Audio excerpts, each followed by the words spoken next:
Fish out of water beauty. In this episode, I talk about the beauty clinics in Hong Kong. Hey Slobies, welcome back to another Fish Out of Water Beauty, and today I want to talk to you guys about medical spas and medical clinics in Hong Kong. For a good majority of my life while I was living in the US, I've only thought about going to a dermatologist. There was one time where I did go to a dermatologist where they did have kind of like a beauty clinic attached to it. However, moving to Hong Kong, you see medical spas and beauty clinics all over the place, and apparently there is a difference between a beauty spa and a medical spa or a beauty clinic. Usually beauty spas are just places where you would go to get your hair done, maybe a back massage, a couple of facials. Medical spas usually provide a good majority of those things aside from the salon part. All the heavy hitters that are not quite surgical are there, and it's just one of those things where you go in and you pop in and you're like, hey, no big deal, I'm just gonna get Botox done for today. In Hong Kong, you can just walk down the street and find a beauty center. It could just be one tall building filled with different types of beauty spas, beauty clinics, or it could just be one floor just full of beauty spas and beauty clinics.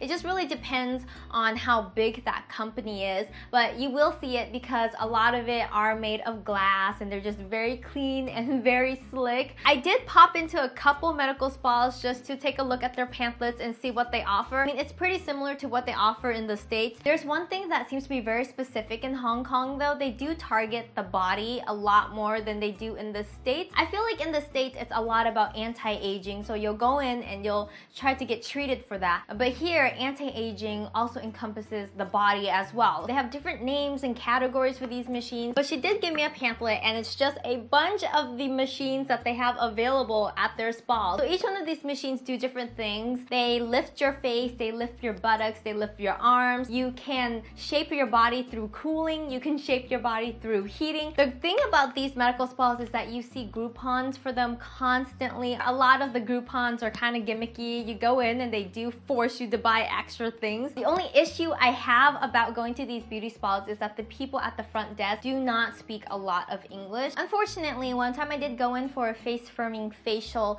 and it wasn't a good experience just because, you know, we weren't able to communicate what was happening or going on my face. Also, sadly, a lot of these spas do not have websites where you can go online and take a look at their services and their prices. However, if you can afford it in Hong Kong and if you're in your 20s, it's kind of normal for these women to go in and just get a pick-me-up. Skin brightening, youthfulness, plumpiness in the skin, it seems to be the core and the essence of beauty here in Hong Kong. The biggest difference between the beauty clinics here and the one in the States is that you see a lot more younger people going into these clinics. And I've also seen people not just from Hong Kong, from China, even from India coming in trying to just get a quick lift or maybe a body sculpture. For those of you who do live in Hong Kong or maybe in another Asian country, have you noticed that there's a lot of beauty clinics that is around your area? It's really interesting to see the difference between how many beauty clinics there are here in comparison to what I'm used to in the States. But yeah, if you guys have ever been to a beauty clinic or if you're just even interested in them,